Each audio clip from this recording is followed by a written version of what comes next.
Hey guys, hope you enjoy. Let's begin. Ghost Rider appearance greatly affected Japan, in a good way. The criminal rate lessened 1.3% at the span of a week, which only All Might and Endeavor could do once. The rate isn't that great, but authorities call it a progression. However, during the said week, 3 local heroes died a gruesome death, and a pro hero who specializes in rescue missions also found in the same comatose state that few other villains were found. The police kept their voice and isn't ready to open up what's the real progression they achieved while investigating on the vigilante who murdering whoever crossing his path. That's how media claimed and lied to the citizen, saying nobody is safe from the vigilante. That's what media do. Spread false news of something that's quite simple or opposite of their claims. They are furious, of course, because police don't providing their needed story. So why not create some story? After all, people believes things what they see, even if it's fake. Media wants them to gossip and spread the fake news to provoke the government. So the police finally open their mouth. The criminal world are now well hidden, knowing the killer won't hesitate to murder them when run into each other. The impressive part is, only the innocents who the vigilante saved saw him. And also the dead people as well.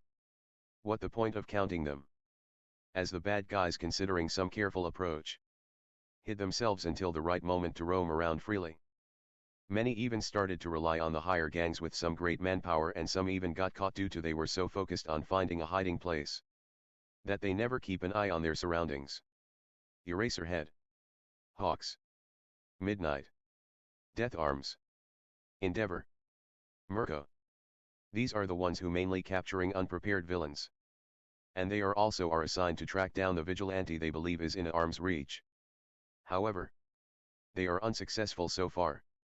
All they could find was the ashes, comatose bodies, bike tire tracks, and sometimes melt pavements with footsteps. The vigilante is faster than they thought. The interrogation with the survivors said the vigilante commonly had his face hidden under a black hoodie. They also said that the figure always summons some green fire in his hands and also uses chains. While the heroes are in search, some of the villains are furious because their plans are almost ruined. At the darkest part of the city, at a small bar that looks no suspicious, a man grunted in frustration while scratching his neck with the left hand. And the remote he held in the other hand disintegrated without any delay, and he used that hand to scratch his neck too. He's sitting on a stool at a counter, and the room was dim, and can say the bar looks a bit fancy with the long counter and a shelf full of alcohols, and at the counter was a man covered in dark mist, wearing casual outfit, and his yellow mist-like eyes looked at the man as he cleaned a wine glass really slowly. The man who destroyed the remote is a teenager with a greasy pale blue hair that was messily hanging to his forehead. His skin is enough to tell that the man has a sickly body, and his lips and skin was as dry as a desert. His eyes were bloodshot and red, but the strange part is, the man is covered in many fake hands all around his torso, hands and face. He aggressively looks up at the TV and grumbled, "That freak took my spotlight, that nobody," he screeched as he watched the news of the vigilante. Tamura Shigaraki. "I don't know what are you talking about," the blue mist man said, and Shigaraki scratched his neck really harshly, still looking at the TV wide-eyed. "Kurojiri, I worked hard all this time to build up a group that supposedly gain attention. Some low-level had already stole my spotlight. I am getting angry," Shigaraki said. "But we hadn't debuted yet.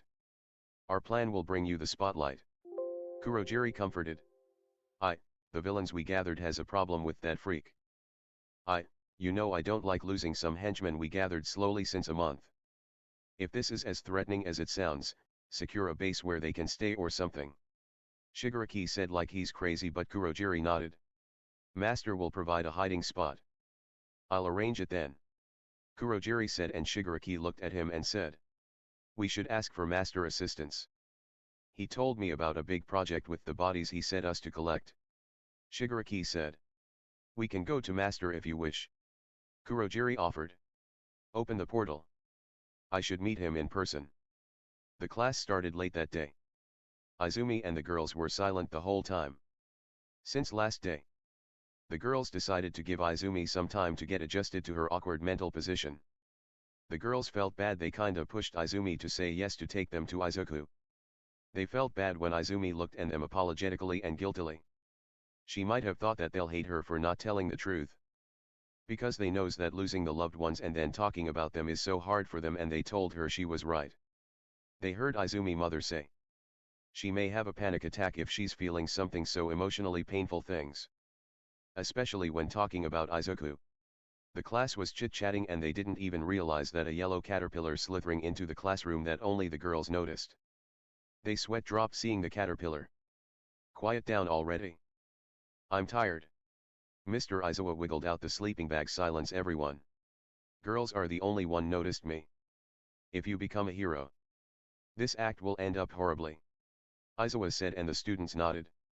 The girls noticed that their sensei is having a negative effect doing all the hero works on top his vigilante investigation. The girls finally realized why their sensei looks worse by every day. I got two things to tell you, after that you'll do the activity. Izawa started and the boys started to talk to one another of what their teacher is planning for them. Izawa activated his quirk and the students immediately shut up. Izumi should be lying if she said the man is not intimidating at all. Sure, he's dangerous. She heard a lot about Eraserhead when Izuku bickered about strategies and whatever he sees about a hero. The analyzing teen always a fan of Eraserhead. 2. Well, he loved every single heroes. That was him. Don't speak until I say you can. Now, first one is an important announcement. Due to the special class cancelled, we'll have another class. Rescue practice and the basics. So we are going to USJ. Izawa said, glaring at them tiredly so they won't start talking again. Before you ask what USJ is.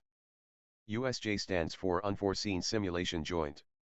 A facility that has many terrains with different disaster, and you are gonna do rescue training. So you could understand the importance or the basics of being a hero. Rest is explained when we got there. It's in 2 days. Be prepared. Izawa added and the students started to discuss about things again. What is the second activity? Sir. Momo asked, raising her hand. Izawa sighed. Choose yourselves a class representative. Izawa said, crawling back in his sleeping bag. Do whatever. I want the result by the end of the period. Now shut up and don't make me shout again. With that he fell asleep. Everyone's sweat dropped again. How is someone can fall asleep that fast? Probably only their sensei. Everybody raised their hands when Momo asked who want to be the class rep. Silence. We should vote for who the class representative is, and the winner is gonna be the one with many votes. Itza suggested, awkwardly moving his arms like a robot. What if you vote for yourself? Kaminari questions, and Itza stood up straight again. That's why self-votes are prohibited. Now start. We can't waste our time. He said, spanking the air. By the end of the period, Momo and Itza chose as vice rep and rep. Momo, being vice representative, thanked everyone and Itza beat the air again. Nice. Now go for the lunch. I'm leaving. Izawa grumbled, literally rolling out of the room in his sleeping bag. Now within 2 days, they're gonna learn more about of being a hero. Izuku will be proud. Izumi thought, standing up, and before she could move 2 pairs of hands enveloped her in a small hug. Izumi was stunned but smiled at Okako. Hey, what's wrong? Izumi asked, even after knowing what's going on with her. Ami. I'm so sorry if I ever hurt you by the name of your brother. I thought I can make more friends. I pushed you and I'm the reason you let us come with you. I shouldn't have done that. Yura apologized. Sounding really hurt by her own actions. Hey. Hey, don't say that. I was at fault because I didn't tell you guys anything sooner. I'm sorry. Please don't blame yourself. Okay. Izumi said, returning the hug that other girls joined. They are really the best. I should do the honors of a good harem. Mineta, who was there eyeing their body. Tsu whacked him upside down his head with her tongue. Pervert. Toru pouted at the perv who was still eyeing them. He a shameless bastard indeed. Shigaraki came out of the portal to a dark lab with many computers, capsules, wires and big glass tubes. Inside the glass tubes were this strange pink liquid and many bodies of people in it. Shigaraki heard about his master project but didn't know what is it. But seeing the dead bodies in the tubes, Shigaraki was sure. Master has plans for them. Talking about master. There was a man in front of a computer monitor while many life-supporting equipments are connected to his body. The man was tall even after sitting down, and his facials are the main attraction. He only have a mouth on his face. Upside of his head is a big scar that is covering his half of the head. No eyes and nose. Just mouth. He wore black suit and shoes. He has a smirk on his face that screamed dominance. His build is just like All Might. Well. Well. Isn't it my dear successor? The man said, smiling at Tamura. Master. Shigaraki bowed slightly, earning a chuckle from the man. So. I must say. You did arrange all those thugs to kill All Might. The man said, and Shigaraki sighed. Yes, half of them are cowards. Afraid of some bastard show up in thin air. They keeping asking for best hiding spot to avoid detection. Shigaraki said. I heard the news too. But. Focus on your goal.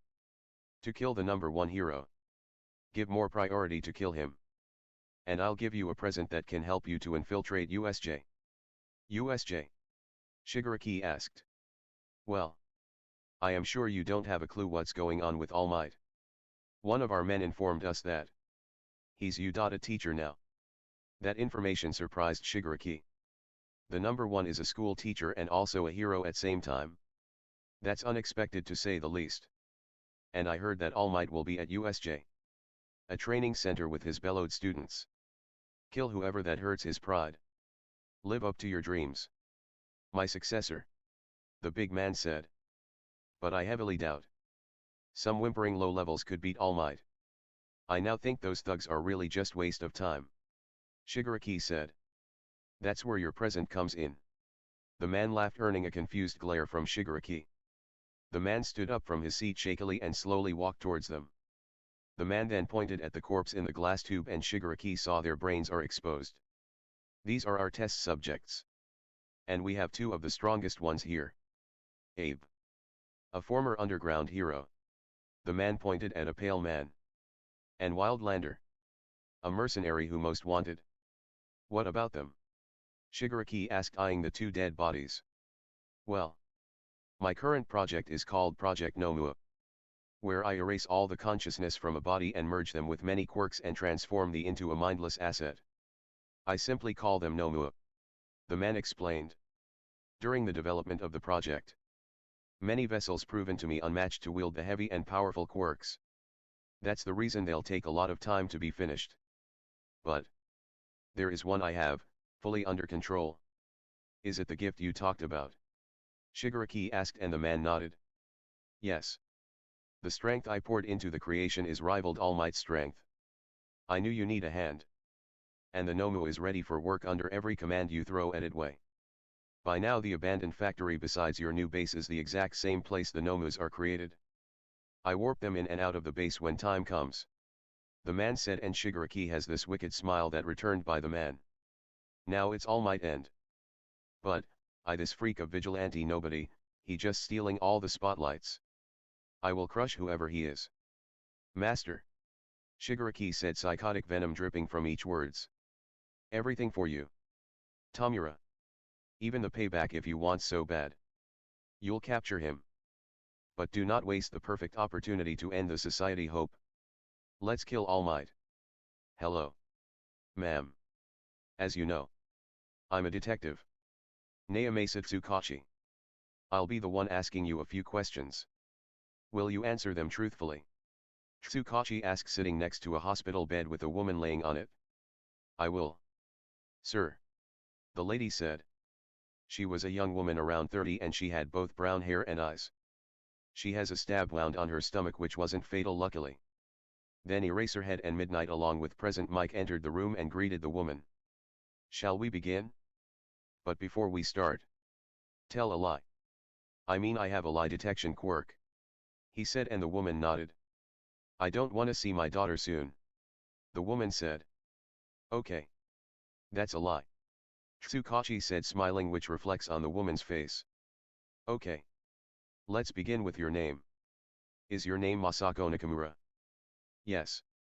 I am Masako. The woman politely said. Truth. Now get into some main topic. Who attacked you first? Tsukachi asked. Because all they found were bunch of ashes. I'm a daughter of a veteran. Father has many enemies because of he never approved people transporting drugs. He helped police to arrest many. As his daughter, two strangers approached me when I was going to groceries. Probably someone with a grudge against my father. One of them used their, I don't know, some quirk that made me unable to move. And the other one stabbed me with his knife like nails. The woman responded. Truth. Tsukachi said and looked at the three heroes, and Tsukachi turned to look at the woman. You know these heroes, right? The woman nodded. Yes. I do know them. Eraserhead, Midnight and Present Mike. They are great heroes. The woman acknowledged the three with warm smile. After all, she's great sergeant daughter. No wonder she's well-mannered. The three heroes gave her a smile except for Izawa, who just nodded at the woman. So, we all are investigating on the vigilante. Who came to the scene where you were when they attacked you? If I got that correct. But we have evidence that the vigilante was there. Tsukachi said. Oh. So that person was the vigilante on the news. She asked more to herself. Yes. That's the same vigilante. So can I ask you, why was they there? Tsukachi asked, and the woman looked at them. He saved me. I'm sure before I passed out. The person laid me on a structure at this hospital. I don't know how the man take me here so quick. All I know, the man saved me and killed the two attackers. The woman said. The heroes perked up at that point. So, the vigilante actually save and kills people at the same time. Just like many other cases. Villains never lives but the victim survives. Midnight exclaims. Yes, that's correct. Tsukachi said, turned to face the woman. Can you describe his appearance, even though we got a clue, and how he kills people? Your answer will help us a lot. Tsukachi asked, and the woman nodded. The man appeared on a bike. He was in all black, but when he walks, you can hear metal clashing as if his boots are made of steel. They wield green fire quirk. But the man can also summon chains or weapons in thin air. The woman started, and the heroes looked at each other. Multiple quirks? The way the man killed them was a bit strange though. The woman started attracting the hero attention. They really wanted to know the secret behind his killing methods. Please continue. Tsukaki encourages the woman, who wasn't traumatized or anything. The man wrapped one of them with his fire-covered chains, and the attacker body turned into ashes. The woman said, making everyone go wide. Wait. Just that all took to turn the body into ashes? Midnight asked for others, and the woman nodded. But the strange part is, the man can kill with just only looking. The woman added. The heroes are speechless. What kind of threat are they going against? What you mean? Tsukachi asked. Well, when the man looked at the attacker started to scream like he was in an intense pain. While screaming, he was like begging or crying, and I heard him also cry like I did when they stabbed me. I told them to don't do this. And the attacker screamed exact same words. Then the man killed him the same way he killed the other attacker. But this time with his hands. No chain.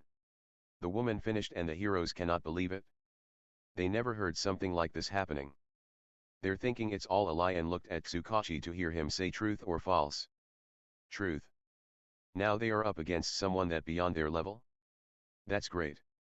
The new morning was eerie and cold. The clouds are getting darker, and the rain showers slowly gaining the momentum to pour down. As it's a warning. No birds flying around the horizon. Due to the cold atmosphere, citizens prefer to stay in their home, sleeping in their bed. However, not every individual thinking the same way. With that being said, finally the dark clouds let their wrath upon earth by finally letting the rain pour with all power, and a powerful wave of wind accompanied the heavy rain. Trees swayed, and there no wonder if many birds having a rough time keeping their nests safe. The normal people will wonder all that. Right? Yes, they will. Only normal people. What criminals thinks are different. Mainly they think how to let blood flow with rain and how to replicate a storm's destruction. For them, those are normal. They love red waterfall better than the colorless ones. That's their essence of satisfaction. At the church, surrounded by muddy swamp-like yard. Through one of the windows, heavy wind burst through with the heavy rain into the dark interior of the hall. The cold breeze soon followed, filling the room and sending goosebumps all over. the boy asleep on the concrete throne. However, as long as he's the rider, no cold wind is capable of disturbing his peace. Nothing can. Almost. Only sinners could. The two eyes snapped open, glowing bright green, illuminating under the darkness in there. No cold wind woke him up. Nor the rain. Sinners did. He saw many. Gathered up in one place. Laughing. Joking. Arguing. Forgetting all the worries of what's going on outside. They committed the worst crimes that yet to be punished. Their arrogance indicating their power over the laws. Because they have money. Their ignorance indicating they aren't slightly cautious of the outside world. Relying on brute force.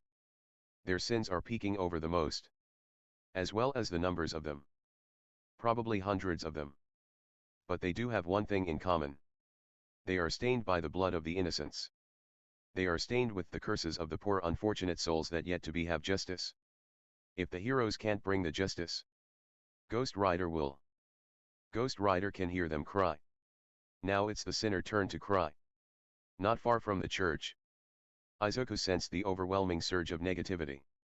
Belongs to the said 100 or less people gathered around. Izuku can feel the souls of innocents those monsters robbed their life from.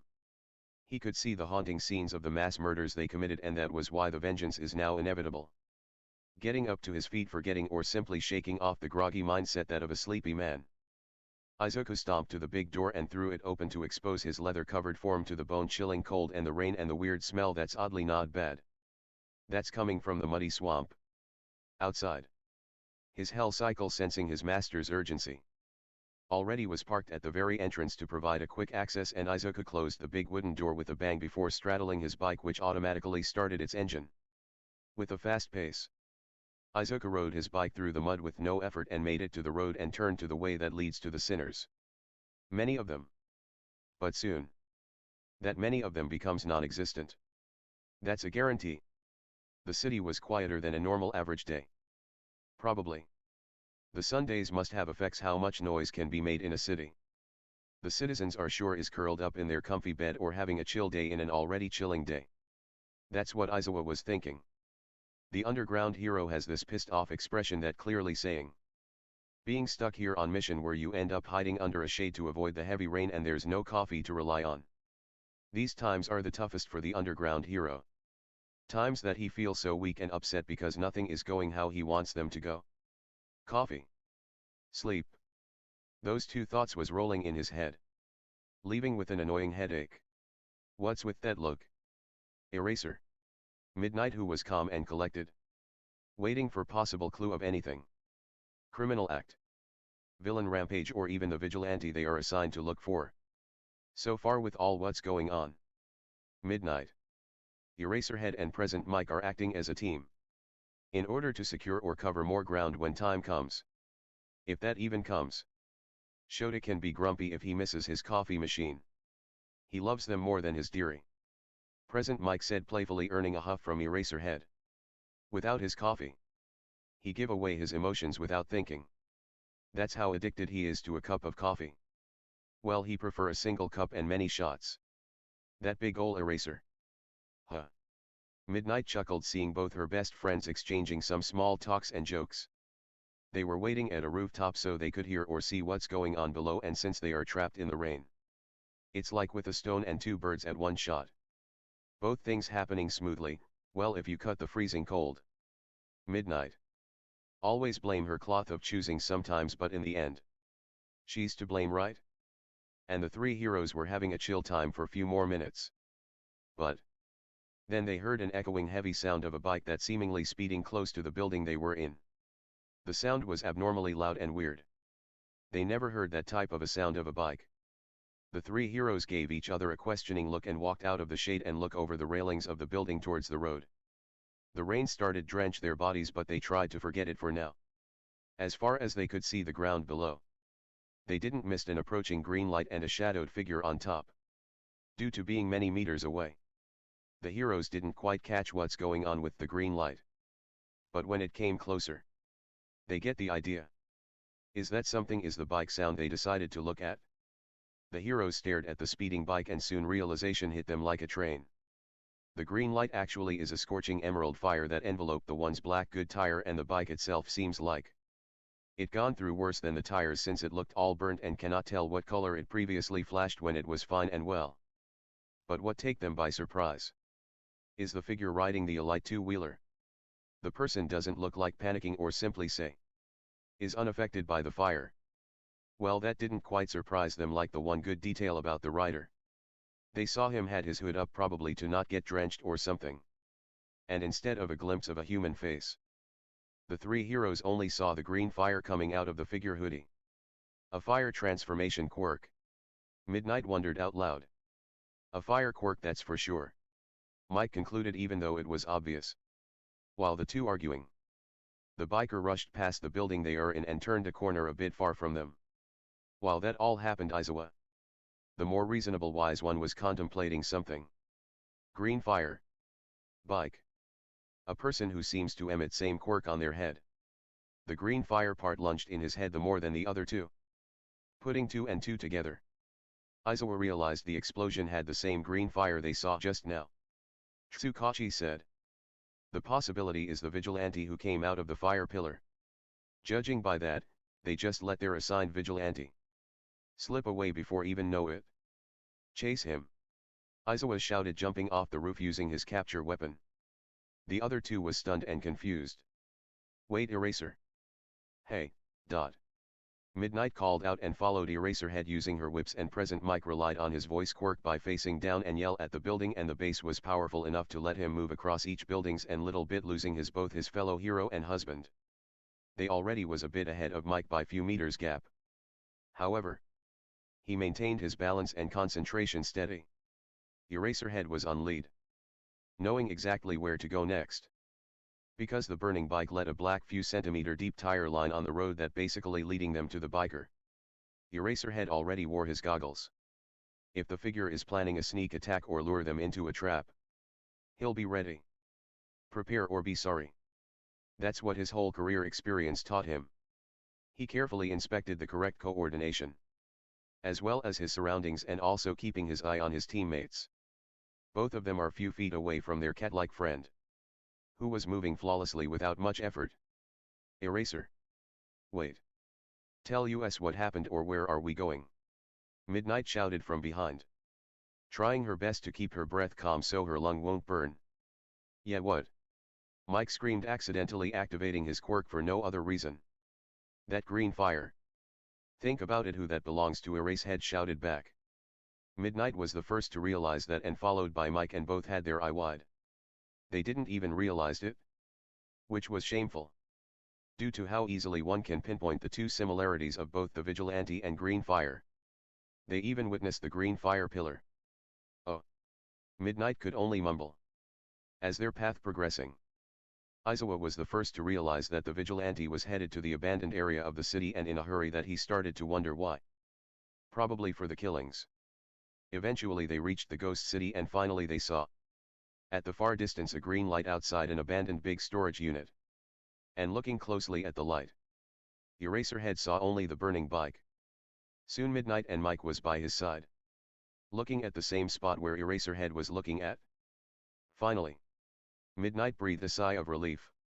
Running a mile isn't as pleasant of an experience like when you sit back and watch someone else run their ass off. And Mike is coughing mess, overusing his quirk and all. Just Aizawa was the only one that looked at least maintaining his composure. "Don't take calm breath yet. I am thinking of confronting him. You two have to come with me." Eraserhead straight up ordered, and moving forward with a seemingly good plan. After all, his quirk can nullify another, right? Then they have Midnight with her sleeping gas scent, or Mike with a stunning sound. What could possibly go wrong? Few minutes ago inside the storage unit, as the rain raging outside of their new hiding base, the villain were having a great time.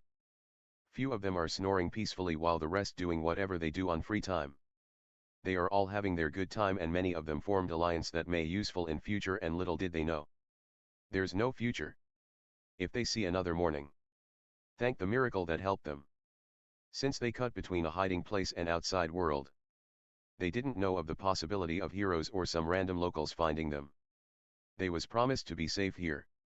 Out of all the civilization in the ghost city, nobody except their new boss knew of the exact location of their whereabouts. After all, the man himself came out through a dark purple misty portable and delivered their mission info and necessities last night, and even gave God-forsaken for long speech of his hollow ideals that the villain didn't care much. They only had their eyes on the money they'll get. Simple life.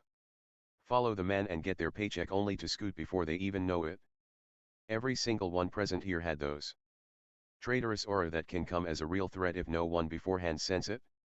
After all, they all had somewhat same mindset, and because of that, it's sometimes hard to trick one, or sometimes it's easier. They sat around the floor on top of some rug they were provided, and they sat there dreaming of the possible things they could do with the money they are about to receive. However, outside they heard a loud sound, and it stopped immediately as it came. What's that? Few of the guys questioned in unison, while some didn't even pay attention. Who gives a damn? One of them replied, sounding bored. It's nothing. Shut up. Y'all. Came various comments with different attitudes and accents. As they were bickering, the big two-sliding door leads to the storage unit busted open, with the doors bending to inside due to the heavy impact put on it. The criminals flinched out of instincts, and some stared wide-eyed at the entrance. What the hell? One with 4 arms yelled, looking at the entrance. Like, what was he expecting to find? Wasn't the what he got to see? They even expected a hero bursting through the doors, but they saw a full black covered figure who hiding behind the hoodie and even have flames coming out of it. Black smoke came out of both fire and the figure. They aren't sure who or why the person is here for. Is that guy with us? Someone along their team spoke. You think that dimwit jerk has to bust in our base if he was one of us? Another one scolded. I met Psycho around more than edgy than that. Another said. The Ghost Rider isn't here to play, but they have no idea. Only villains knew this place, and seeing someone barge in the secretive place made them think if they are accompanied by another fellow criminal. But they felt this threatening aura around a hooded man and kept their distance until they got the confirmation. Either they are dealing with some violent wannabe villain or a new hero in town who's here by mistake or to show off. They are almost 100. And they were possessed with the overconfidence that comes with a high number. A single hero is a bug compared to them. However, Ghost Rider is no hero. At least not the one they are used to. Ghost Rider slowly observed the less threatened foes, and he focused on what the souls of their victims has to say. They only saying one thing: vengeance. That was go sign, which Ghost Rider gladly took. By moving forward in a slow phase, black smoke immediately increases in quantity, and the green flames coming from his hoodie burnt brighter. The heavy metal click of his boots melted the concrete as he moved forward, lessening their distance slowly. Hey. Calm down, you. Say you're our man and we'll go slowly on yat. A short villain with gun barrel-like fingers sneers. Sensing a possible action coming, they all scoffed at the burning figure and leave it to their short friend. But the figure never stopped his slow walk, and they looked at each other and smirked. Hey. Gunhead. Don't end the freak so soon. My knuckles are thriving to destroy another pretty face. One of the big men shouted, amused by how stupid the newcomer really is. Really? A single-minded nobody presenting his sorry ass to the big fishes of the vast sea of the villainy. Some stupid could only think of that. Yeah, whatever. The gun quirk user chuckled. Well, they gave this stupid a chance. Hey you. Better brace yourself. You lost the one good chance to get out of here. The gun quirk man said, laughing, and ran straight at the Ghost Rider, activating his quirk. He aimed for Ghost Rider's knees so he won't kill the figure so easily. The Ghost Rider only did one thing, and that is just walking slowly at the big group. Not even dodging the bullets when had the chance. The man fired and the bullets connected with the target, but the bullets usually cripples an individuals by the bullets ripping through the skin and shatter the bones and render them useless. The bullets even could rip apart the target limbs if aimed correctly. Which the villain did. Correctly aimed for the knees to separate them from the figure body. The villain himself, or simply say the villain, all expected soothing melody of the figure scream. Beautiful red blood and flower like red scattered flesh and bones. But what they saw had their eyes almost popped out of their sockets. The powerful hero taming bullets that can pierce through thick blocks, hit the knees of the man threateningly moving forward. And not only they couldn't see blood or gore, but they could only see the bullets didn't do anything. The bullets could only hole the leather pants that in a second reformed their normal state, leaving no evidence of a bullet hole. The rushing villain halted, skidding, really shocked that someone who they thought to be a weakling didn't even seem to be affected by the attack. Not even a scratch. That is beyond of what they could believe. The villain sadly though halted just in front of the rider, who calmly raised his gloved hand and grabbed the stunned villain by his neck and effortlessly lifting him in the air. The rest of the villains were slightly got confused as to what to do. They wasn't even prepared to deal with such a scenario. They were wrong to think that the Ghost Rider is weak enough to dealt with some bullets. What? How? The villain chalked out some words and could feel the heat slowly building on the palm of the gloved palm of the rider. He was now scared and kicked his legs in a weak attempt to free himself from the iron grip that is slowly taking his life out. That was useless though. The man had another idea and shakily bring his pointed gun fingers straight at the presumably exist head in the fire-covered hoodie. He fire then, taking all his efforts and firing down countless of bullets that can hole an entire bus, and eventually his bones started to crack due to the drawbacks, and his attack died down with him screaming in pain because of his hand bones cracking slowly. But when he focused on the damage he made, the horror that left him long ago creeped back, and he couldn't scream anymore, and the fear soon was evident on his face. The Ghost Rider stood unharmed and the other villains started to panic while moving to their attack stance ready to face the fiery figure. Ghost Rider could not tolerate the cries of the poor soul and summoned the spike fire chain on his same palm. He was gabbing the villain. Ghost Rider driven the spiky fire chains through the villain's throat to inside his body, and bind his body from both inside and outside, then ripped the whole body apart, turning them into ashes before they fell to the ground. The group had their eyes widen in horror. For two different reasons. First, obviously how their comrade died a brutal and fast way, and second is, they saw the black ashes. The same ashes the hunter of the villains always leaves behind. The ashes that belongs to the vigilante the criminal world was trying to hide from. Now seeing the same black ashes, they realized this fire-quirked man is the vigilante they were hiding from. And he found them already. From the darkest part the whole Japan that nobody ventures, and very quickly and easily. Even they lost their tracks multiple times the way here. And the vigilante they are hiding from, and the devil himself finally knocking on the door within 10 hours of their stay. Their boss lied for sure. The villains however cannot bear the courage to face this killing machine they call vigilante. One of their powerful comrade couldn't even hurt the vigilante with his long-range attacks. But the higher class murderers amongst the group refused to back down. They have their own demons to deal with. The demons called pride.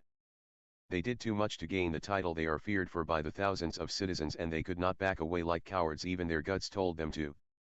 Their name will be just a joke if they cower away. Even though they afraid of death and leaving behind their great life, they moved forward with an angry expression they could hardly even muster. You come here and stupidly attacking one of us. You think you can leave that easily? Tough shit. One of the big men with blade elbows screeches, darting straight at the Ghost Rider, who barely even looking at them, and that hurt the man's pride the more. Yeah. Fire freak. We'll make a good example out of you. So even All Might had his knees shaking. Another man with a mutation quirk that let him turn into a half-hound joined the big blade elbow man.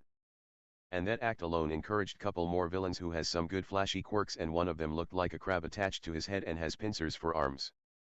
Ghost Rider however didn't look bothered and looked at the blades of the big man about to strike his face. The big man did respect it and was aware of his strength to the point. His confidence was high, and he was prepared for the sight of the vigilante sent flying to the stars. He can feel a glimpse of his trademark arrogance replacing his new-formed insecurities and fear. A smirk formed on his face as he shot a full powdered elbow blade strike. Nothing can withstand his power. He was that confidence.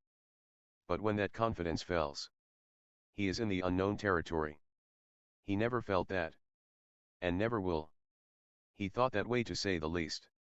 The strike was fast, powerful and devastating that an average hero won't survive. But Ghost Rider ain't no mortal. He died long ago. He's the real one that's unstoppable here. The strike was simply just caught by right gloved hand as if catching a feather, and at the contact, a semi-big shockwave formed in the middle of the two. The confident smirk fell, and the said insecurities of the unknown territory he secretly afraid of surfaced as he saw his powerful attack blocked by the vigilante. His face fell to the point. His once arrogance shining eyes turned more of the one filled with terror. The villains following the big man who led them to attack the vigilante stopped 10 feet away and masking the looks of pure terror on their face. Ghost Rider motioned his other hand the way of the little group of followers and the spiked fire chains charged at them in a flash, and before anyone knew it, they got wrapped tightly together by it, and the lava-hot chain soon slithered all over their bodies like a dangerous snake. Their flesh got striped from their body as spike chains digging into their fragile muscles and moved to random directions, and the torn apart flesh crumbles into dust while the villains screamed in pure agony. The worst pain they never thought possible. But only Ghost Rider knew. The hell is a million times more agonizing than this. The big man started to sweat and tremble as he didn't even look at his allies but only could hear their cries. By just listening to it he felt the agony they are going through. His confidence crumbled down as well as his hope, and in him there was only fear he never felt before. This vigilante is beyond his expectations, and he even regret charging at the figure without even thinking, and flinched as he heard the last cries of his fellow villain before they turned into ashes. The big man shakily looked at the green fiery face of this, whoever this vigilante is. And it's gonna be a lie if the man said he didn't saw hell in those green flames. Ghost Rider punched the man's chest, which couldn't handle the force, and the leather-gloved fists melted through the big man's heart and reaching the opposite side, instantly killing the big man. When Rider pulled his arm back on the man's chest, there was a crumbling hole that can be seen through the other side. And he let the man drop down and stared at the corpse for a bit. The others were frozen on the spot, afraid of to even move muscle. They fearfully watched the Ghost Rider towering over the most violent, strong and aggressive comrade, who couldn't even last more than a minute against the villain hunter. But they didn't know. The Ghost Rider is actually the hunter of sinners. Everyone treated equally in the hell, whether it's villain or hero. They looked at each other, and one of them shakily pulled out their phone and dialed a few times and placed it back on his pocket. Soon the calm-looking Rider, who was staring at the dead body in front of him, quickly snapped his head to look at the villain's way, making them jump in fright. Creepily turning his head sideways, Ghost Rider summoned his nightmarish scythe on his left arm and recalling the spiky fire chains to his right. The second the chains was in his hands, the edge of the chain transformed to a mini scythe blades, and he stood still facing the villains. But before they even could think why their attacker moving, the Rider was in front of the group so fast and grabbed almost 6 or 7 villains with the spike chain, which killed one immediately due to struck by the fire blade on its edge, and the Rider swiftly strike other few with his scythe, making them just ashes, and tugged at the chain and tearing apart the villains that wrapped by it, killing them as well. The remaining group ran to the further end of the storage, while some used their quirks on the Rider only to get slaughtered almost immediately, and the few running behind the group got killed, and some who got struck by the spike chain. A group consists of almost 50 villains got ahead of the other 20 or so people, and the said 20 people group suddenly got stopped by a green firewall in front of them and then all around them, caging their helpless body between the scorching beautiful flames. "Use your quirk, damn it!" one of them cried, a fish mutant who was already gasping and was feeling extremely dehydrated. The fishman shot loads of water, which did nothing but power up the flames. Ghost Rider got closer to the fire trap, and the villains started to even beg for mercy. But the only reply of the Rider gave was the firebox shrinking around them, killing the one who touched it, and crumbled away, and the other group looked at the burning villains in horror, and some of them even started to cry. All they could is to wait for two things. One is a purple mist portal, while the second is death. Waiting for death is the most unexplainable feeling that they are feeling now. Their heart almost stopped when the firebox vanished, leaving some melt corpses or the black ash remains.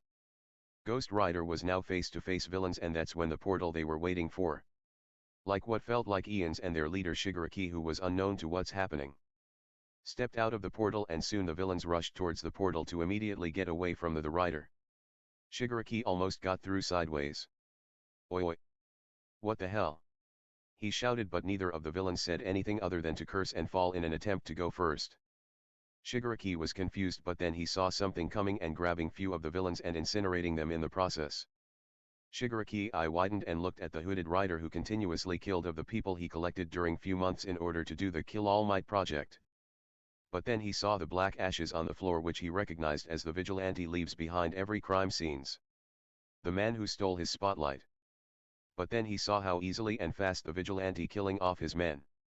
"You!" Shigaraki spat, pointing at the Rider, who doesn't give a damn who he is, and swings the fire scythe that cut off the pointed right hand of Shigaraki, who was confused at first of what happened, but seeing his clean-cut hands, Shigaraki screamed in pain and saw the scythe was coming at him again, but soon a portal appeared under Shigaraki, causing him to fall in it in nick of time. A millisecond late. Shigaraki is now a bunch of ashes by now. The villains almost everyone evacuated, but due to the rider closing distance to the portal, Kurogiri warped himself and the ones who are already inside and escaped the scene, only leaving 3 of the villains behind, who cried and begged to come back. Rider grabbed 2 that close to him with the chains, killing them in a second. Now only 1 left. PL. Ease, I'll give you anything. Don't kill me. I'll give you anything, the villain desperately croaked out. But the rider didn't say anything and aimed at the man and swing his scythe again. But before the man could die, 2 tape-like things came and dragged the villain out of the way. Stop now. We're here to arrest you. The voice yelled from behind, and Rider reverted back to his mortal form and turned around chuckling. Underground hero Eraserhead. Or Shouta Aizawa. Izuku said, making the 3 heroes stood stunned, and the villain is wrapped in with the capture weapon. Who are you? Why are you murdering people, and why? Surrender now. Midnight shouted. Izuku laughed at their face and replied. I'm someone that you never can be. A hero that brings justice to the lost souls. I'm the one here for the vengeance, so the souls of the innocents can be free. I'm a hero that prevents deaths of the innocents by killing the threats looming over them. Izuku replied coldly and pointed at the villain. He killed many innocents. Now it's his turn. Killing them like this can't be called justice. It's massacre. Aizawa said, activating his quirk. Surrender now. There's no escape. Aizawa quirk activated, and he thought that's helpful. I won't fight you good heroes, but I'll kill him. Izuku said, and surprising everyone by turning into the rider while black smoke and green fire came to life while did so. What? Eraser? Aren't you erased his quirk? Midnight asked. My quirk is active. Aizawa said, his eyes widening, and before they could share any talks, few fire chains came out of the ground and stabbing through the villains and incinerated him, turning him to ashes. The heroes froze shocked. Now they witnessed the origin of the black ashes. No. They shouted, however Mike could barely even speak. Aizawa then tried to catch the rider with his capture weapon, and well, he tried to. The capture weapon burned to crisps when it got closer to the rider. Nemuri activated her quirk, but the rider was NT affected at all. Rider didn't have any business with them and summoned his bike, which rode itself to its master, surprising the heroes, and then the rider rode away like nothing ever happened. The heroes couldn't do anything. They couldn't even save the villain from the harm's way. The irony though. The heroes helping villains. What a shame. The abandoned storage unit massacre happened yesterday. Went viral between a full night, and the whole Japan was on edge to gather as much of the information the police or even the 3 heroes gathered. The curiosity of the whole country left unanswered due to some weird reasons. Government strictly taking down any videos related to the matter, and a certain internet user even got arrested because he tried to hack in the Hero HQ in order to find any answers that could be leaked.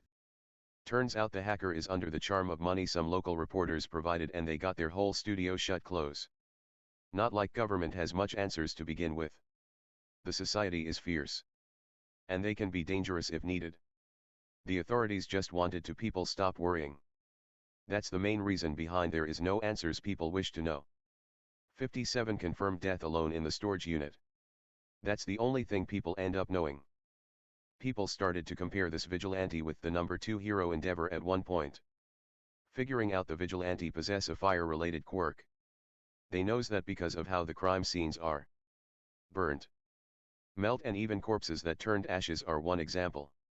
Many sightings of the green flame after the incident adds up 12 more confirmed deaths, and thankfully 7 lucky citizens were safe, and they claim that green fire was there to rescue them. Police officers letting nobody question the victims any questions and what may the reason behind it. Even the 3 Udata teachers and heroes refused to answer the questions. At some point, the powerful heroes confronted the green flame during the incident, and seemingly they were unsuccessful on catching the vigilante. All we know is that only the villains at the crime scenes are dead. The one hero who got heavily injured last week now is healed and is promised to answer our questions. We'll update soon. The early morning news filled the silence of the bar. The heavy groans of Shigaraki got pressed down by the TV loud volume. Kurogiri constantly checked up on both the remaining traumatized villains and Shigaraki since the minute they've returned after a less fateful encounter with this green flame. An obvious false name media came up with the infamous, yet mysterious vigilante. Kurogiri once in a while felt the fear in him wake when he saw the severed hand of Shigaraki. They almost end up killing him when they figured it out that the burn inflicted on Shigaraki clean cut was spreading slowly until they had their master doctor hardly even heal it. Tamura in the end had to move on with a new robotic arm instead of his real one. He cannot use his quirk with that hand, and as well as the darn thing is really hard to control. However, Tamura was still in pain somehow. It's been almost 12 hours since the incident. The incident Shigaraki never could forget even he wants to. Shigaraki Tamura. As your wish. The thugs finally agree on stick with your plan. And Master All for one informed me that your prosthetic arm can be mastered within few hours from now. Kurogiri said, handing a glass wine to Shigaraki, who tried to grab it with his fake hand. That sadly end up breaking the glass. My hand, I can't even feel relief. That burn is somehow stinging. Kurogiri. I am mad, I can kill him, I will. But no matter what. My goal is All Might. Then I kill that Tha bastard, Shigaraki said furiously. Shigaraki. I must object to the point. You're in no condition for the whole plan. Remember that vigilante does show up everywhere. Kurogiri reasons. Kurogiri. I got my hand cut off. The burn is still there. But, I will never waste any more time crying over it. I want to kill the number one hero and be the one in top. Everybody over they you and the freak all be afraid of me, then I'll show him. Shigaraki said, scratching his neck furiously. As you wish. Shigaraki Tamura. The Nomu is ready and Master said to tell you. Kurogiri said. Yeah. I'll deal with it. I've already has it under control. It can even kill All Might. Think what it can do to that freak. I'll rip his both hands as a token. Shigaraki monologues. Yes. Shigaraki Tamura. Kurogiri agreed, swallowing the worries. The Nomu can defend them. They're sure of it? Knock knock knock. Someone knocked on the door. Deal with it? I have already enough pain to deal with. Shigaraki said and take a sip of newly served wine. Kurogiri obeyed and opened the door to reveal two teenagers. And villains. One was blonde girl with double hair buns and same color eyes. Her expression is a creepy grinning resting face that can give you goosebumps. The girl was shorter than the boy next to her and wore a school uniform. And the boy next to her was a tall one with so many burnt marks on his whole body. The burnt skin of his face were stapled on the right places and he looks to be in a quiet boredom. He overall wore some dark shades of outfit. Kurogiri eyed them up and down and gave a questioning look. If that's possible. Yes, may I can help you too. Yes, Mr. Missman. We heard you're throwing a welcome party for all teeny-weeny villains. So. Me and Mr. Scorchburn decided to join the party as well. We even know you met that mystery green flame person too. The girl chirped as if she saw a whole amusement park for the first time. But the group is shorter comes to all the rumors. I thought there are hundreds of you. The boy says in a sly smirk. Kurogiri stood there dumbfounded. Well. We do have plenty men hiding in one of our other bases. Due to some misfortune. Kurogiri said. Misfortune? As if the man with many hands lost one? That's sad. The boy said, chuckling. Clearly referring to Shigaraki. Shigaraki did not miss the insult and disintegrated the glass and stood up aggressively. About to jump on the raven-haired man. Who chuckled amused. Oi, I will do my revenge. Now get the fuck out or else. Shigaraki spat, gritting his teeth. Or else what? I can gladly do cut that one more hand if you wish. The boy said. Kurogiri. I don't want rude people in my group. Kick them out. Shigaraki said and sat down on his seat. Kurogiri looked both party and desperately stood next to Shigaraki. But Shigaraki Tamura. They came this far and willing to join us. They look more stronger than the thugs. Shouldn't we give them chances? Kurogiri. No matter how far they came. I hate when someone insult me. Shigaraki said, irritated. You look even uglier than I thought you'll be. Shigaraki this time almost threw punch and the boy did the same. However, Kurogiri opened some portals around their striking fists and made them connect somewhere else. Calm down. We need both of us. So let's start with your names. 1 hour later after the incident, Izuku pushed open the big old church doors and got in the dark hallway, and when he did so, the hellfire-enhanced chandelier lit up sensing their master's arrival, illuminating the room. His clothes dried quickly due to the heat of his hell form, and he has a satisfied relieved smile after hearing all those poor souls are finally happy. Except for the few who still crying due to their killers escaped the scene. But Izuku gave them a promise that let the souls a bit peace before he helps them too.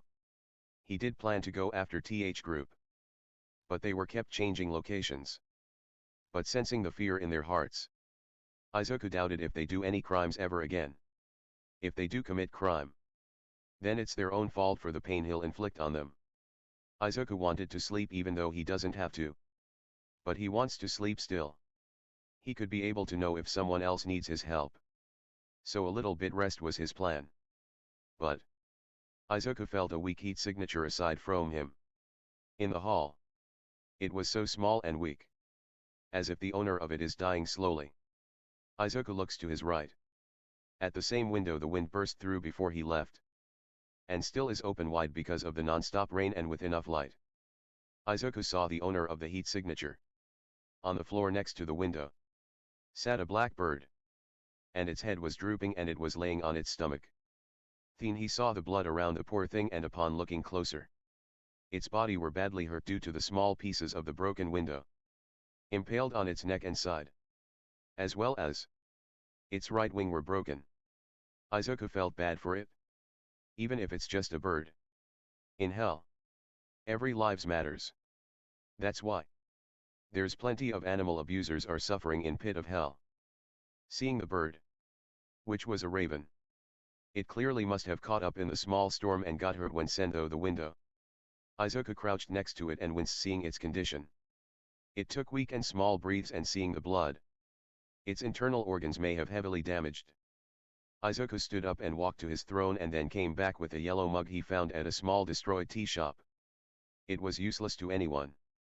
So he took it for himself. He placed the mug in front of the weak bird and he already filled the mug to the brim with some fresh rainwater he stored last night. Slowly helping its head up and placing its beak on the mug in an angle so it can drink water. The bird slowly gulped down the precious water and Izuku looks at it sympathetically. You're in pain. Huh. I was in too. Once. He said and looked at his gloved hands. I can save you too, he mumbled. The poor bird took some final gulp and stopped. Not having enough to at least gulp a bit more water. I'll let you fly freely after this, Izuku said, and he saw the bird eyes. As if it understood him. There was a confirmation in his eyes that said him to continue. He then touched the head of the bird gently as he turned back to his hell form. Just as he did so, the bird body started to smoke and its feathers and wings healed and also all its wounds, and soon green fire came out its eyes and black smoke raised from its body. Soon its feathers on the wings sharpened like a blade and grew a bit bigger as he transformed it completely. Izuku turned back to his mortal form and smiled at his new company, who then flew around the hall. I'll call you Kodaki. Then Izuku chuckled. The news on Green Flame was a wildfire, to say the least. Izumi when entered the class a bit more excitedly. The first conversation she heard was based on the massacres at the dorms. They all confront Izawa. Seeing on the news, the infamous green fire was seen by the Eraserhead, Midnight and present Mike. However, Izawa couldn't answer anything what the dear students questioned. How can he? Even when the reach of few feet. All the three of them only could watch as the vigilante escaped the scene. But he couldn't tell them. The green flame is somehow immune to his erasure. That may lead to a worse scenario. Problem children could not keep secrets if he blurt out almost everything he knows, and that is so little than he should have known. Yo Ami. You're late. Why? I waited outside the dorms, Okako said pouting, and Ami smiled apologetically. Lost track of time. Yura. Sorry. Ami said and take her seat that's direct back of Bakugo.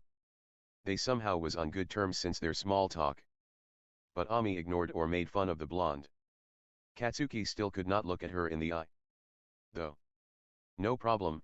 Hey. Do you heard what happened yesterday? Yura questioned since Ami never was with them when the news streamed on the channel. But Izumi has subscription to one of the reliable source and she was also kinda invested in knowing more about the vigilante. Izumi is impressed with the powerful quirk of the green flame. At least that's how internet called the vigilante. But Izumi did not like that random name with no thoughts behind it. But that's obvious why they call him that. His fire is green. That's it? Yeah. I've heard you guys tackling Mr. Izawa with questions. Did he tell anything yet? Izumi asked. Not at first but Mr. Izawa at one point spilled a fact accidentally and we heard it? Okako replied thinking. Like? Izumi asked curiously and Okako's sweat dropped when Izumi almost got on her face. He said immune to quirk or something. Most of us couldn't understand at first but Mr. Izawa then left. He must have accidentally hinted us something. Yura explained and Izumi had a theory. Like the vigilante do is immune to his quirk. She said and Yura shook her head. I don't know. His quirk is erasure and I don't think any quick could be immune to it. There may be more than what we know. Okako said and at the same time Mr. Izawa came in yawning. Instantly. All the students were on their seat. They don't think he's in a mood to deal with any of them. Today. As said. Will be the rescue practice class. He started and for a short time he fell asleep on the spot but shook his head not wanting to sleep again. We teachers. First thought only class 1A is up for the class. However. With all this going on. Nizu decided to add class 1B as well. I must warn you. If any of you try to fight the other class. I'll be the one to give you punishments. Am I clear? Yes sir. All of them shouted. If you say something. Say it properly. Izawa complained. They nodded and Momo raised her hand. Sir. Is class 1B also a hero course like ours? Yes. However. They don't get to do the hero license test as they wish. Their rank is slightly lower than CLAS 1A. It's because. We recently even decided. There should be a second hero class and the principal changed one of the normal courses into 1B hero course. But I strictly won't tolerate as any of you disrespect them. True they are few grade behind you. But don't let that fool you. They are really as talented as any of you. Wow. We'll get to meet class 1B. Kiri's Hima jolted up. I wonder how they are. Mina chirped. I can't wait. We'll meet them in an hour if they are coming. And then was Mineta turn. More blossoms to the playlist. He smirked drooling and Izawa heard it and wrapped the grape boy in his capture weapon. You won't do that. Izumi and other girls gathered around in a group as they were waiting for class 1B and the first thing they saw was a blonde Noi in a tuxedo-like hero costume. Hey it's class 1A. Hey they are losers. Thinking about highest score. I'm the second in my class. I think you're jealous of me. Sorry if I hurt your feelings. Class 1B is superior. Ha ha ha ha dash everyone's sweat dropped hearing whatever the boy was saying and the sweat drop multiplied when a girl came and knocked the boy out. She has the orange hair and was wearing a thigh-length hero costume that made Mineta go crazy seeing her body. And got uppercut by Tsu. Sorry class. 1A. Monoma is a complicated payson. The girl said and other class 1B chuckled awkwardly seeing a confused looking 1A. No problem. Students must be just energetic as your friend. Now. Form a line A get into the bus. A much more energetic Itza said chopping the air. The others did and got in the two big buses that was waiting for them. At USJ. They were greeted by 13. The rescue space hero and introduced them to the exercise they are about to do. All the students entered the building really happily. Unknown of the danger that'll follow. The two classes got out of their buses under guidance of Izawa and 13 and gathered up in front of the towering dome-like structure called USJ. Pretty well the two classes are getting along as Eraserhead warned and the exception of Monoma and Bakugu. Rest of the students really started to let know each other. Itsuka and Momo are the main two students who really are the same level of reputation in their respected classes and the two even respect each other too. Class 1B. In your teacher absence. I'm in charge of you all. Report if either of my class behave rude. And this is USJ where all of you practice on the basics of being a hero. Rescue practice. 13. Here is your instructor during the training and listen to her every warnings and instructions before acting. I don't know how Vlad King treats you Class 1B. But disobedience and other unforgivable act is strictly prohibited. Punishments included. Same goes for both classes. Everyone will be treated equally. Aizawa announced, really looking annoyed. Even Class 1B shivered out of fear and they rapidly nodded their heads. Good, now listen close to what 13 has to say. Aizawa said and stepped back. The space hero stepped forward and Okako was going crazy seeing the rescue hero. Hello students.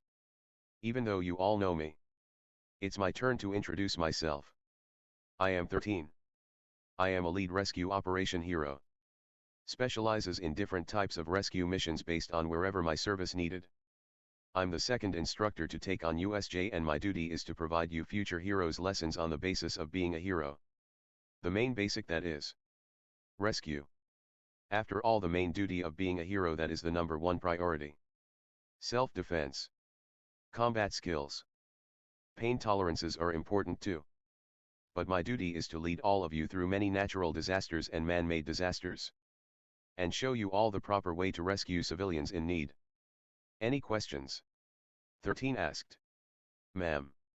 2 questions. First is, while rescuing, does our quirks matter too? Like there are quirks that may not suitable for such an act. Second, are there any special way of replicating an actual injured individual?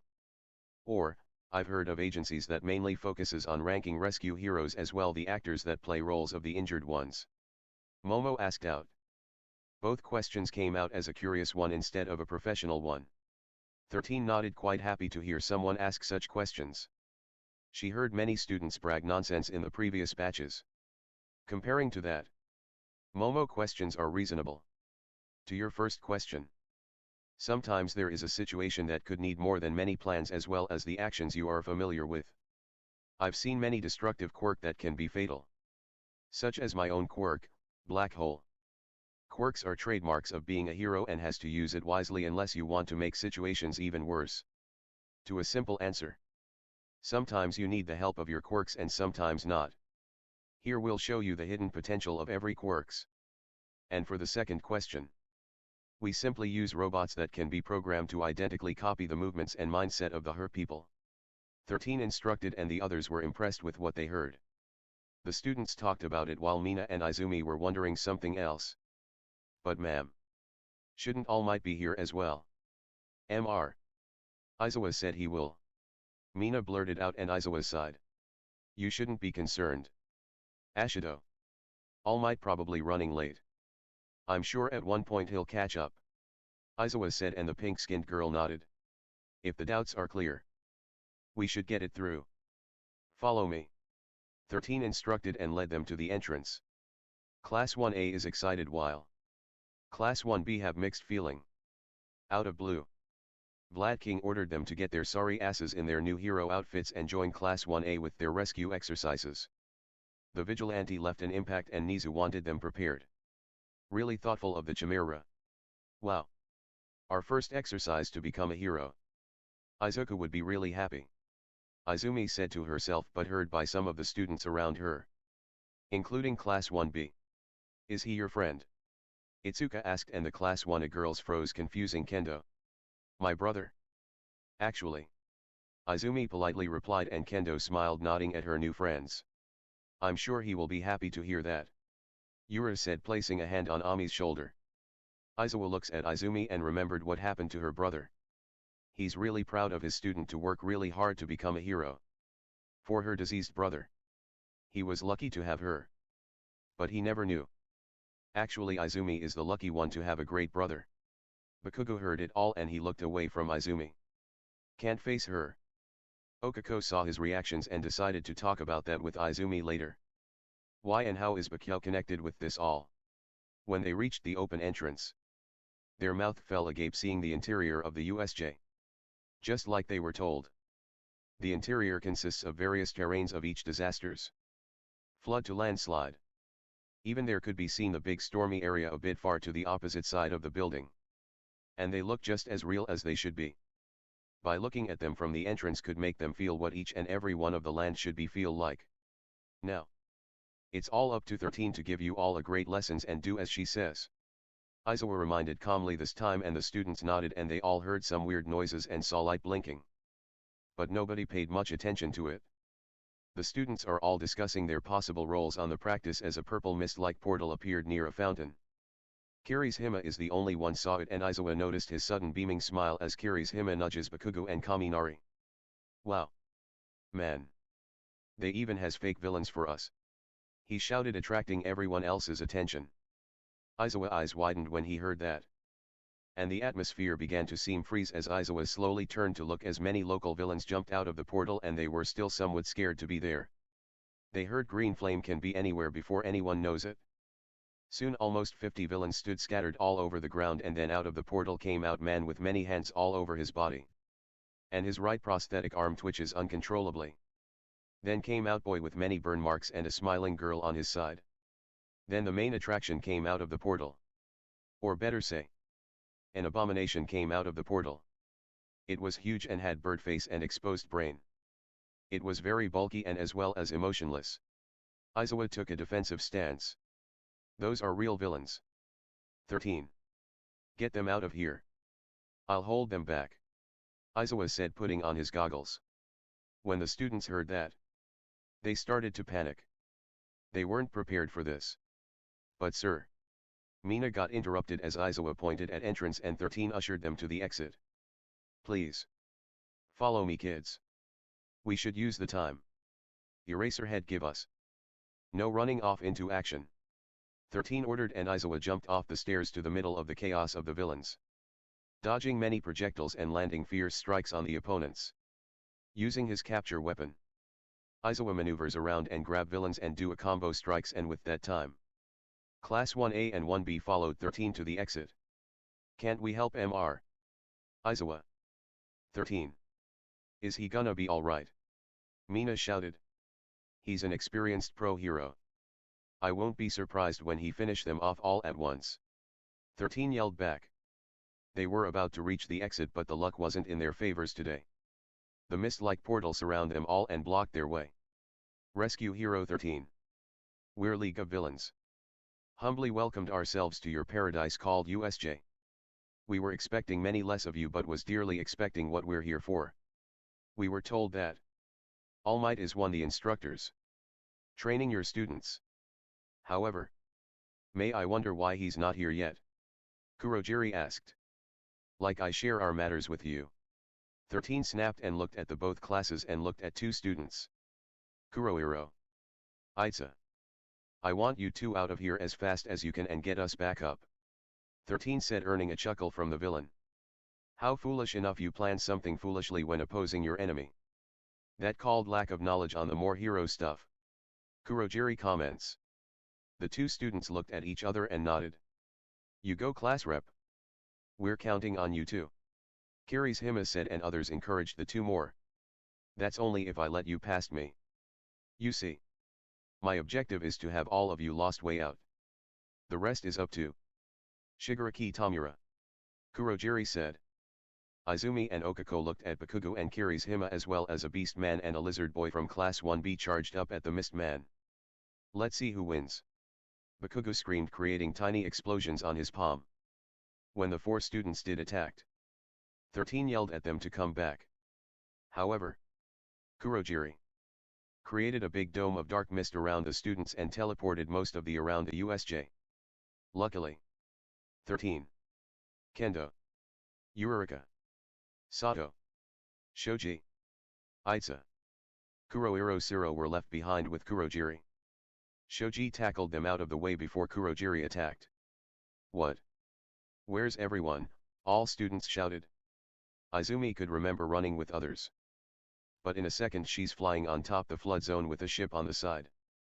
And before even knew it, she's implanting herself straight forward to the cold water, and that is so far down.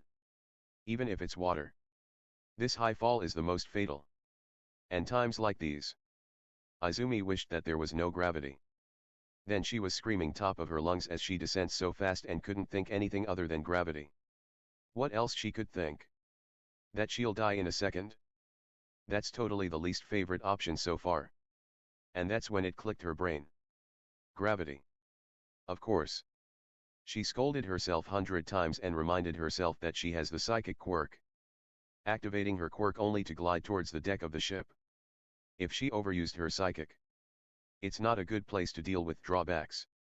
The nausea is annoying and the migraine probably trigger her cursing mode out of pure pain.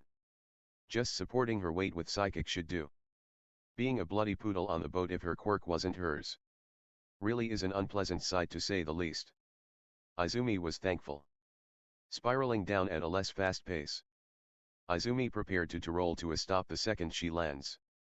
Yes. Only that much power she's adding to descent from this massive high. She ain't a big fan of heights. Neither Izuku was. But adrenaline keep her awake. She did as planned by rolling like a ball as she landed and grunted as the impact knocked on her body. But other than that, her flight was safe. The crappy landing didn't do much to her. Other that give her a slight ache. Still. She rolled a bit far and was about to hit the metal wall of the ship deck and Izumi shut her eyes close. Thankfully. Instead of a hard wall. Something wet and soft caught her. You okay, Ami? Kuro. Izumi snapped open her eyes and saw her two classmates and a 1B student. Tsu. Oh, thank God you guys are fine. Izumi shouted but looking around the ship. She couldn't see anyone else. What happened? Are everyone safe? We were appeared here a minute ago before you. I don't know about others. Kuro. Tsu answered and Izumi saw another girl behind her two classmates. Who had both her hands clasped together. As if praying. Her eyes calmly closed with a frown on her face. Her hair actually was green vines with thorns. Please. Lord. Accept my sacrifices in return of your word that you'll keep all of us safe. She prayed. Izumi blinked twice and remembered her name. Shiozaki Ibara. She's a beautiful teenager with hero costume that resembles a one that worn by angels in mythos. Truth to be told. With her look, voice and that selfless prayer is misleading Izumi to think. She's really watching an angel praying for them. The girl elegantly opened her sparkly eyes and gave tiny glimpse of her smile. Believe in God. We'll be safe. She encouraged, but that's when Izumi really paid the attention to her other crying classmate. The one and only grape boy. Mineta Minoru. The short pervert's eyes are swelling with buckets of tears and he was keep checking at the water while crying. We are dead. They'll kill us. Izumi. Tsu. Help me. He pathetically cried and hugged Ibara cloth-covered legs and was ruining her perfect hero costume. Ibara calmly stood there praying but the both girl can see that Mineta really bothering her. Izumi looked at the boy both confused and agitated and Tsu wrapped the boy with her tongue and carefully pried him off of the poor girl. Stop crying. Mineta. Aren't you supposed to be a hero? To crying out loud. Calm down. Izumi said losing her temper. Calm down?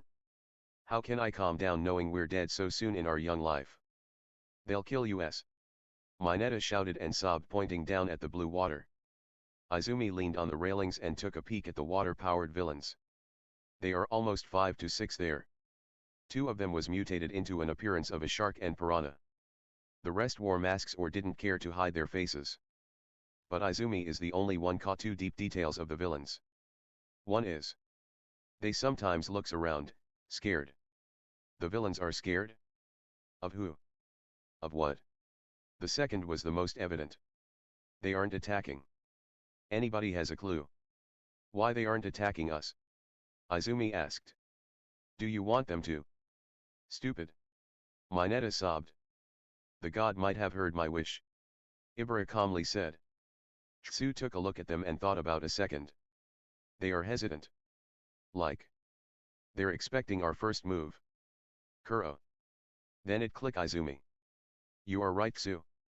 By the looks of it. We're here and that means everyone else is inside the USJ too. You are a frog. And they sent you here. At the flood zone. That means. They aren't aware of our quirks. These guys are waiting for us to attack. So they can know of how to deal with us. Izumi pointed out and Tsu nodded. Correct.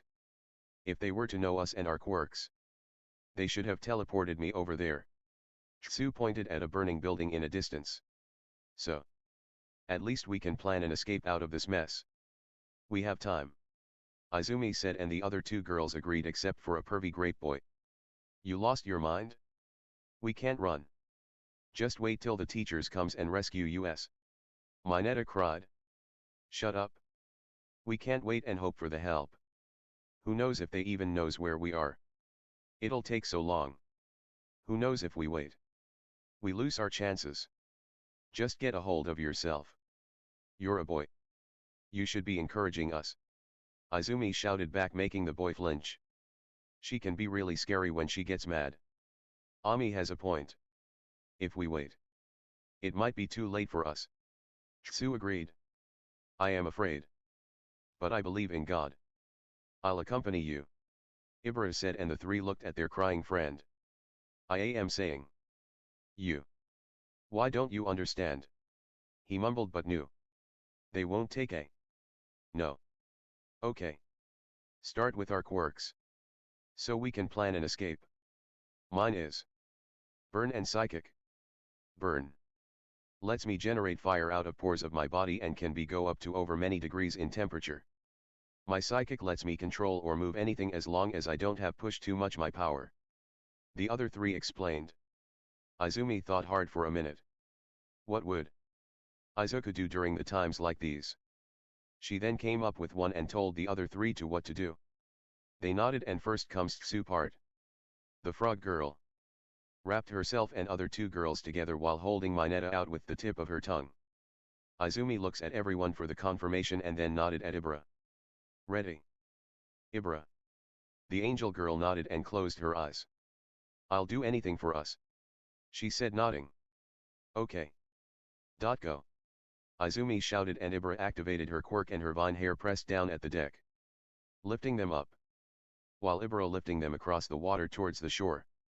Izumi's duty was to use her psychic around them and help Ibra keep them afloat. They're escaping. Attack them. The villains shouted, swimming under them. Just like she wanted them to do.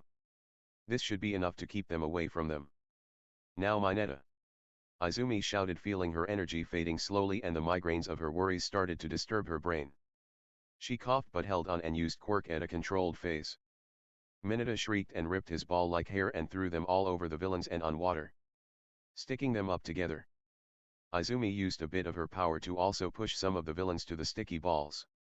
In the end, her plan worked out great. Ibra soon let them land as gently as she can. The second Tsu unwrapped her tongue.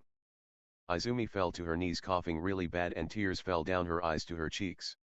Her head was on fire. Ami. Ami. Are you okay? Kuro. Tsu crouched down, placing her palm on Izumi's shoulder. I'll help.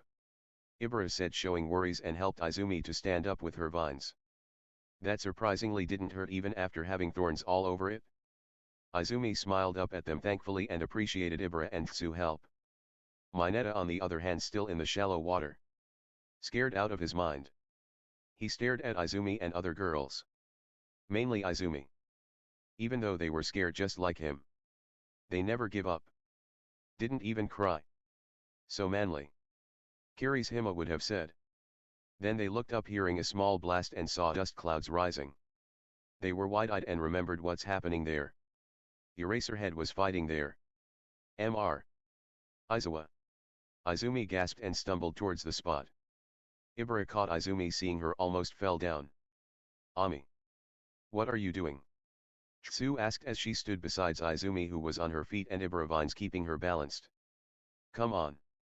Mr. Izawa is in danger. We shall dash. What are you saying? You stupid. Stupid. Stupid. What the hell are you doing? We can't go there. Mineta desperately shouted, refusing to go with his classmates' plan. We have to. Just to look. We won't get in his way. Izumi said. Shigaraki wrapped his right hand around Izawa's neck and used his left palm to disintegrate Izawa's elbows, making the hero grunt in pain. Erase head. Calm down. It will be over soon. So cooperate. Your struggles are pointless. Shigaraki said coldly, and Erasehead coughed blood and winced in pain. His body were the definition of messed up. Burns all over his torso and left hand, and a small throwing knife deeply stabbed through his thigh. You won't win at this rate. Backup is on the way, and you think you can beat All Might. Even if you kill me, you won't get out of here. Aizawa grumbled through Shigaraki over his shoulder and kicked Dabi while Toga dodged quickly. Aizawa threw another punch only to it land on a hard surface. Not surface. But Aizawa's eyes widened as the big creature protected Tamura by shielding him. The big brain exposed creature instantly got a hold of Aizawa's hand and snapped his bones by just holding his wrist. You are right. Eraserhead. I can't kill All Might. But my Nomu can. Say hello to the anti-symbol of peace. The greatest asset to the League of Villains. Shigaraki said, coming out to Aizawa's side. Hey. Can I play stabby? Shiji. Pretty please. Toga begged. No. Shigaraki said, and then Kurogiri appeared out of nowhere. Kurogiri. I assume you did your part. Shigaraki Tamura. I've separated the group, but I got a bad news. 2 students escaped to call the heroes. One tricked me with merging into shadows. Kurogiri reported. Shigaraki stood there and then wildly scratches his neck with an annoyed grunt. Kurogiri can't even do one job correctly? Only if you weren't a warp gate, I would have kicked you hard. We can't deal with the backup, Nomua. Shigaraki said and looked at the big monster. Break his bones. And we'll get out of here. Shigaraki said the last part to his men. All the other villains are knocked out. It was now just them. Killing All Might was their goal. But he's not here. So why waste time killing some kids? Nomu slammed Aizawa, holding his head, and repeatedly broke both his bones like twigs. Aizawa didn't scream miraculously and only grunted at the intense pain. Shigaraki then saw 4 pair of heads peeking sadly at their teacher, making him chuckle. Before I go, I should hurt the number 1 pride some more. The next second, before the students could saw anything, Shigaraki was in front of them with his left good arm ready to disintegrate Tsu's face. All 4 students stared wide-eyed as the atmosphere seemed like slowed down. His 5 fingertips touched the frog girl's face. But nothing happened. Shigaraki chuckled. You're so cool, Eraser. So tough. Eraserhead's eyes were red and glowing, and his hair was slightly upwards. Nomu again slammed his head onto the hard concrete, both breaking his face as well as the concrete itself. Shigaraki chuckled and looks at the 4 students. But before he could do any more damage, the entrance busted open, kicking up the smoke. I am here. Came the booming yet calming tone of All Might, yelled out loud with a hit of anger in it. Who dares to hurt my students? All Might shouted, coming out of the smoke, ripping away his coat and tie. His usual cheerful smile is not on his face, but there was only gritting teeth and flaring nose. All Might is mad. Shigaraki chuckled and looks at All Might. The game continues. But in a second Nomu was in front of Shigaraki as All Might came in lightning speed towards him. A shockwave created and All Might looked wide-eyed at Nomu, really surprised. But again All Might vanished and was visible again in the next second, holding an out-cold Eraserhead in his arms. Izumi and others ran next to All Might and carried Aizawa using Ibra vines and left so they won't weigh down All Might. Before All Might could think, he was flying as a powerful fist connects his wounded side, making All Might cough up some blood. Standing ground, All Might blocked another punch and returned the favor. Just like before, the Nomu wasn't affected by it. Every student gathered up at the stairs so they could see what's going on. 13 was in a critical condition and they could only fearfully watch as All Might's attacks doing nothing to the Nomu. They never saw All Might having hard time beating a foe. His power is shock absorption. Wanna kill it then? You have to cut it limb by limb. Then you have a chance. All Might heard Shigaraki say. All Might then did a suplex with the Nomu in a desperate attempt to keep it down. His wound on the stomach reopened and was bleeding so much. His grip wasn't as strong to hold the Nomu on the place and it spun out and again landed an unintended kick to All Might's open wound. All Might did all his might to bit down the scream. He was already out of time before he came here. He barely have more time. All Might shoot up to his feet and exchanged a fist fight that created a small whirlwind. knocking everyone off their feet. Even the villains got thrown across the ground, landing many feet away. The fist fight was really fast, to the point nobody could see their hands. Sadly, All Might took one more boulder crashing fist to his wound, making his movements stop, and All Might first time in a while fell to his knees in front of everyone who believed in him. All Might gasped for air and continuously spit blood. He can't move without revealing his true form. The students looked at their idol in horror. Izumi was about to run, but her weak legs give out. He's Izuku's favorite hero. He can't lose. Bakugo was the one who caught her before she fell. She didn't care and didn't shrug him off.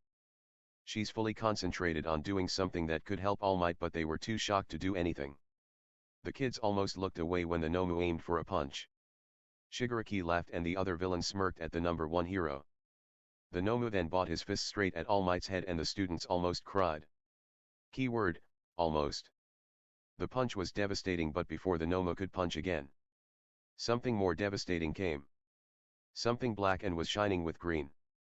The part where the something came through exploded with a loud sound, and it came like blur and shattered the big Nomu hand upon contact, and everyone including villains and All Might looked at what really came for rescue. Izumi and the other students watched the green glow in disbelief. A black bird that has blade-like wings and for the eye. Green fire came out of the socket. Everyone saw the green fire. That's when they heard the loud sound of a big engine roaring at the same direction the bird came. Izawa and 13 was barely conscious, but they could see everything.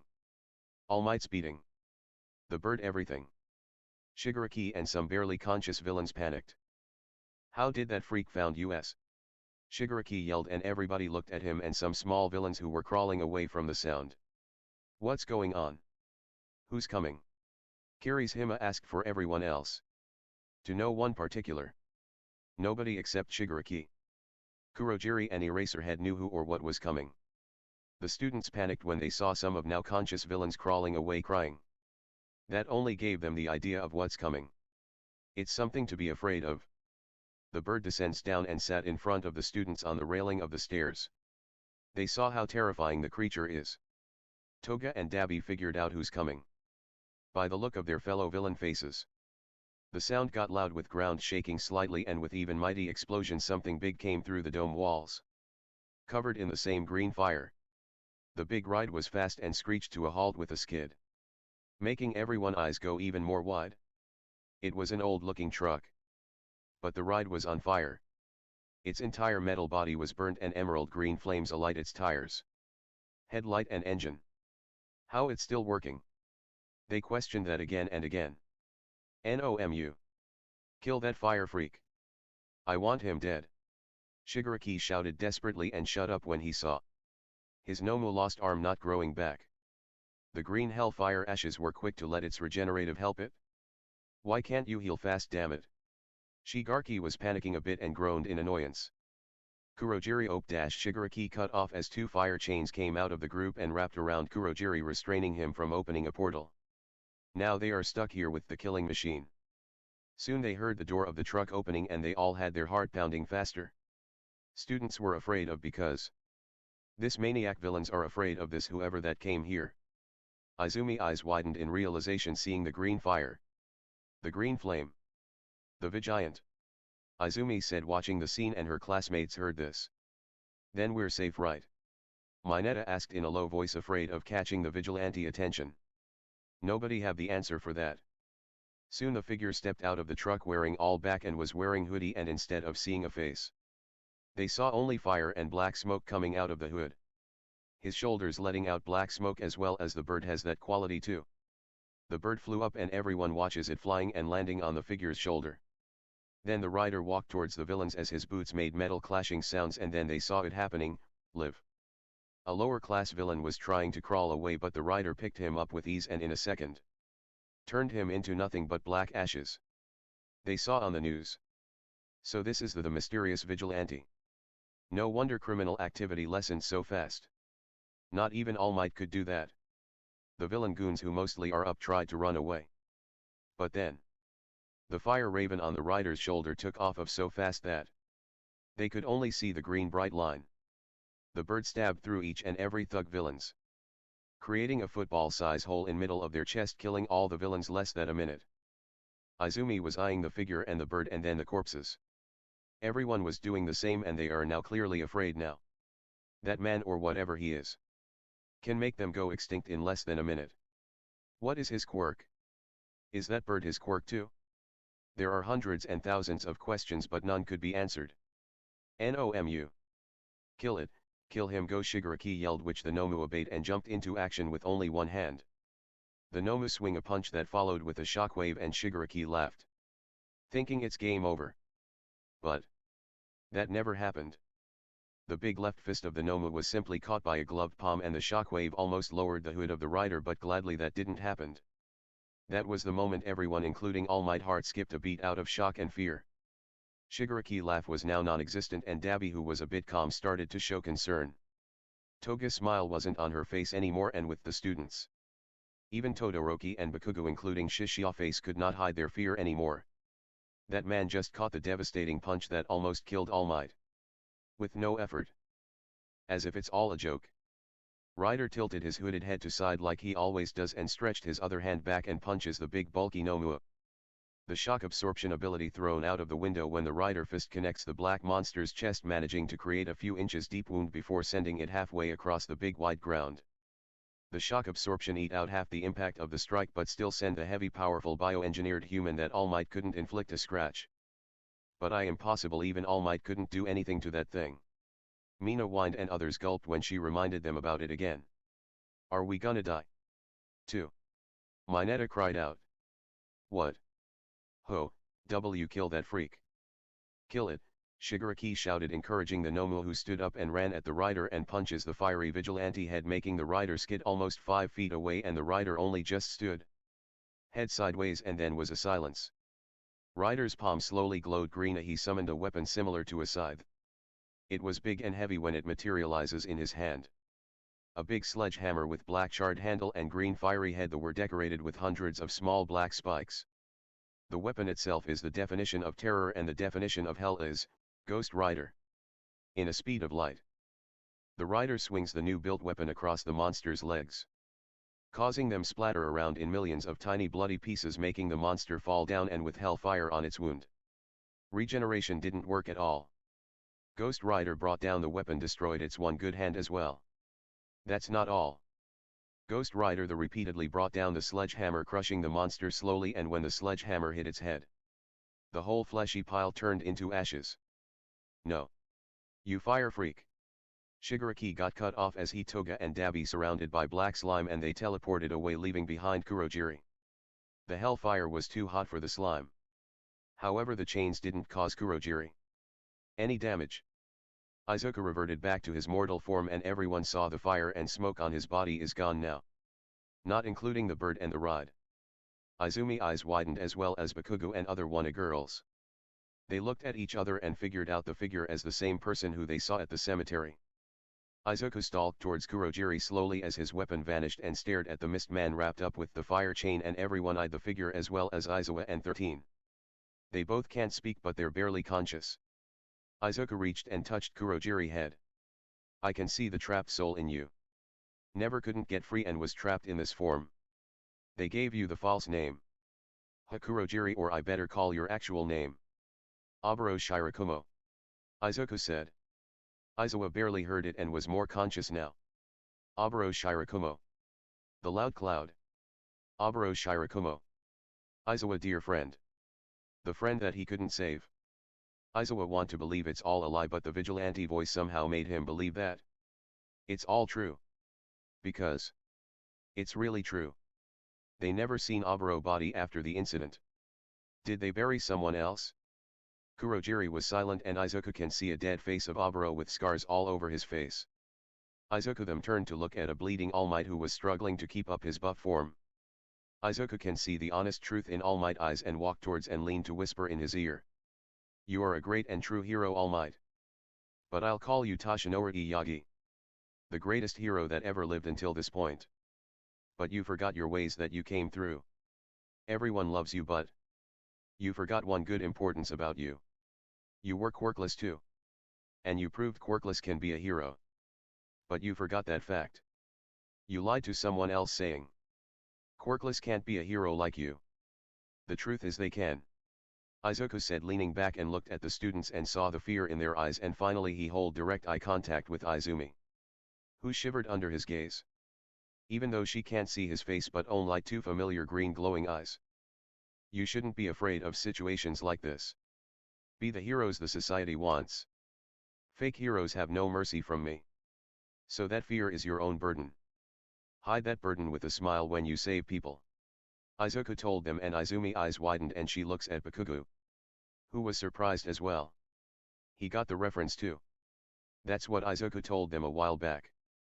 Then the teachers came to the scene and Snipe immediately pointed his guns at Izuku, who tuned to his hell form and spine shot at him only to see nothing happened. The bird came and sat on Rider's shoulder and the rider looked back at his ride, which, much to others' surprise, drove towards the rider, who calmly climbed it and drove through the hole that he bust through. Thanks for watching and bye.